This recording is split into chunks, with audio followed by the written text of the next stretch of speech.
Hello everyone, कैसे हैं आप लोग? आई होप आपकी पढ़ाई जो है वो काफ़ी अच्छी चल रही होगी।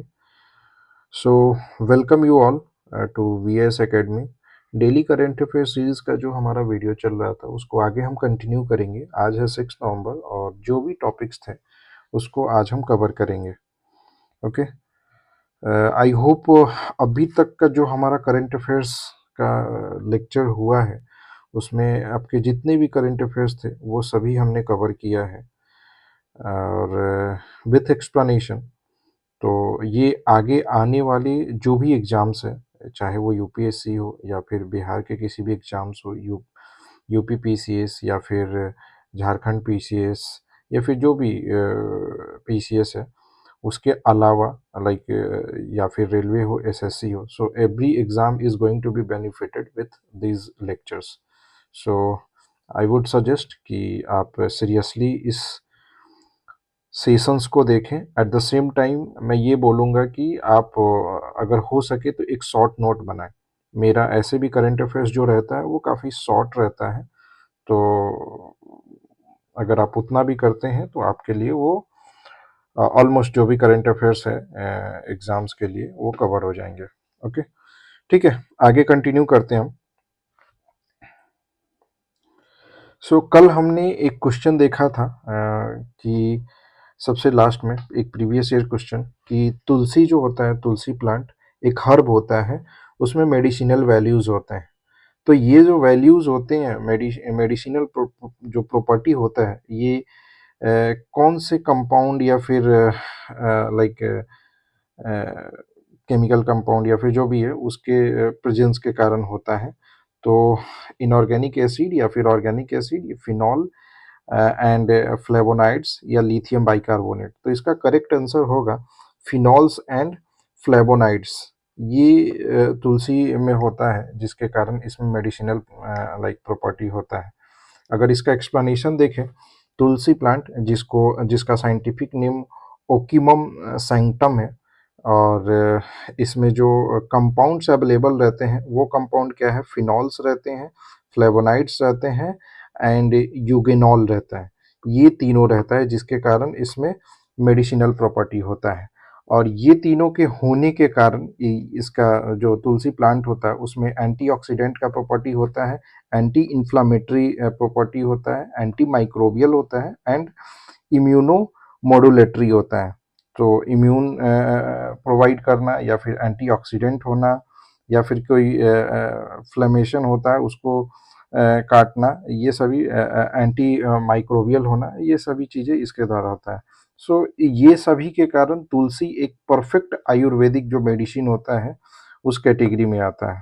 तो हालाँकि ये एक हर्ब कैटेगरी, प्लांट के हर्ब कैटेगरी में आता है। ओके, ठीक है, करंट अफेयर से स्टार्ट करते हैं। जो इंडियन नेवी है उन्होंने जो इंडिजिनसली इंडिया में बनाया हुआ जो न्यूली बिल्ट सर्वे वेसल है जिसका नाम इक्स इक इक्साक है, ठीक है? इसको कोची में कमीशन किया गया है। थोड़ा इसके बारे में जानते हैं। ये एक सर्वे वेसल है, अपने कैटेगरी का ये थर्ड वेसल है, ओके? और इसमें सबसे बड़ी बात, सबसे यूनिक बात ये है कि इसमें फर्स्ट टाइम किसी सर्वे वेसल में design and dedicated women accommodation दिया गया है, ओके?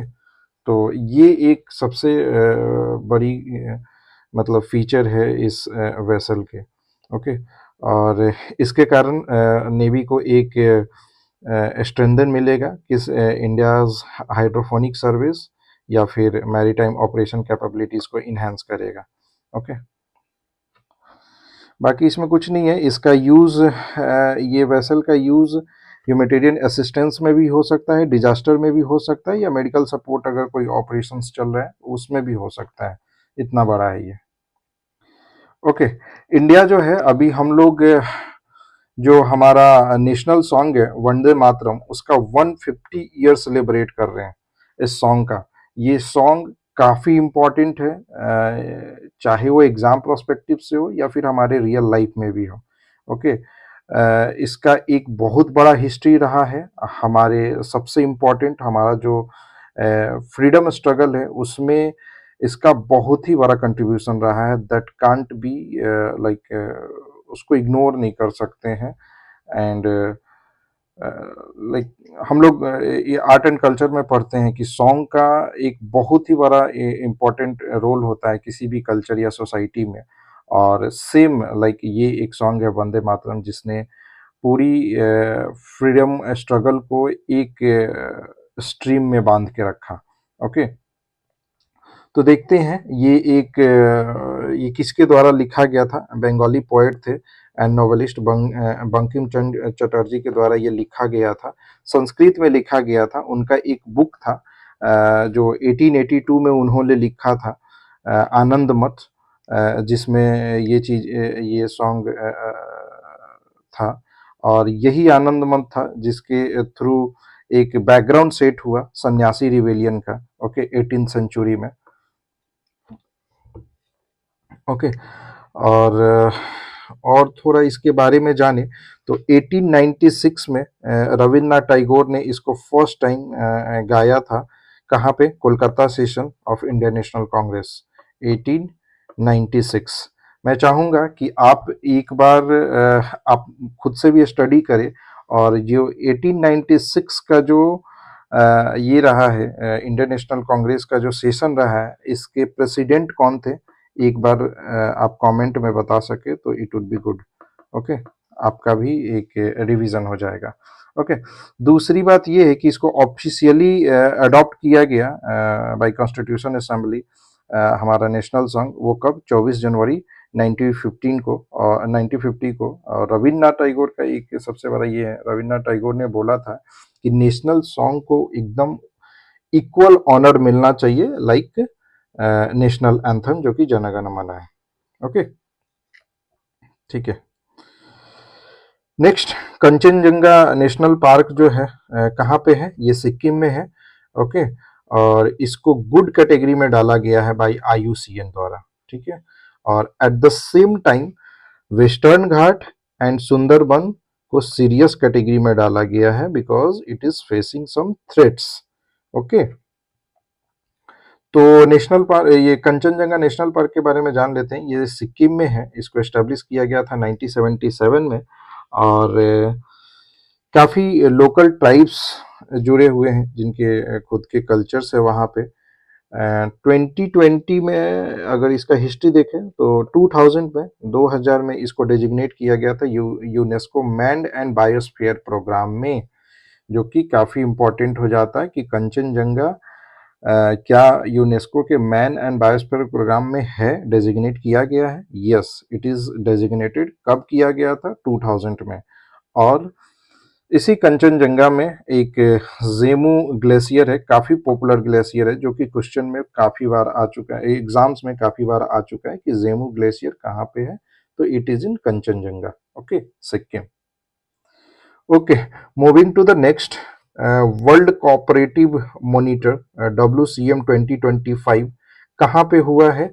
ये एक रिपोर्ट है जिसको रिलीज किया गया है ICA CM50 कॉन्फ्रेंस, जो कि दोहा में अभी हो रहा था। ओके, और इसमें जो दुनिया के जितने भी कोऑपरेटिव्स हैं उसको रैंक किया गया है according to their performance, according to their contribution to the their respective nation GDP।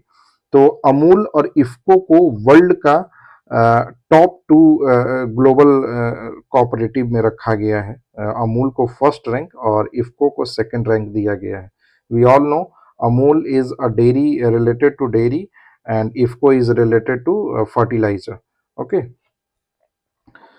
थोड़ा कोऑपरेटिव के बारे में जान लेते हैं। स्टैटिक पोर्शन, कोऑपरेटिव्स एक वॉलेंट्री या फिर डेमोक्रेटिक ऑटोनोमस इंटरप्राइजेज होता है, बिजनेस होता है, जिसको like group of person monitor करते हैं। और अगर देखा जाए तो इंडियन कॉन्स्टिट्यूशन में भी कोऑपरेटिव कितना इम्पोर्टेंट रोल है इनका, कि इसको इंडियन कॉन्स्टिट्यूशन में भी इनकॉर्पोरेट किया गया है। आर्टिकल पार्ट 9B में इंडियन कॉन्स्टिट्यूशन के ऐड किया गया है इसको 97 कॉन्स्टिट्यूशन अमेंडमेंट 2011 में। ओके, और एक और चीज 2021 में इंडिया ने एक अलग से मिनिस्ट्री बनाई, ministry of cooperations, that will look into the cooperatives. Okay, and other important thing is that United Nation ने ईयर 2025 को इंटरनेशनल ईयर ऑफ कोऑपरेटिव घोषित किया है।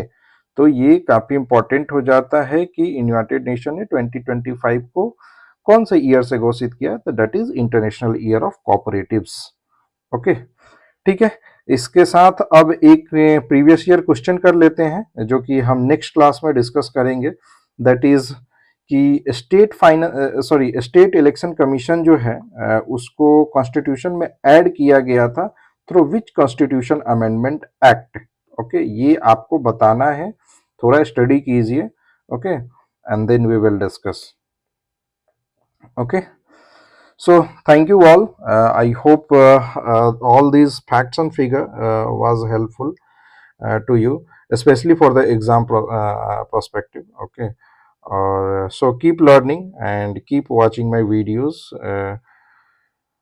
This is my promise that each and every current affairs related things will be covered here along with the static portion also. Okay, so thank you. Have a good day and subscribe it. You can say like it or share with your friends and colleagues. Okay, thank you.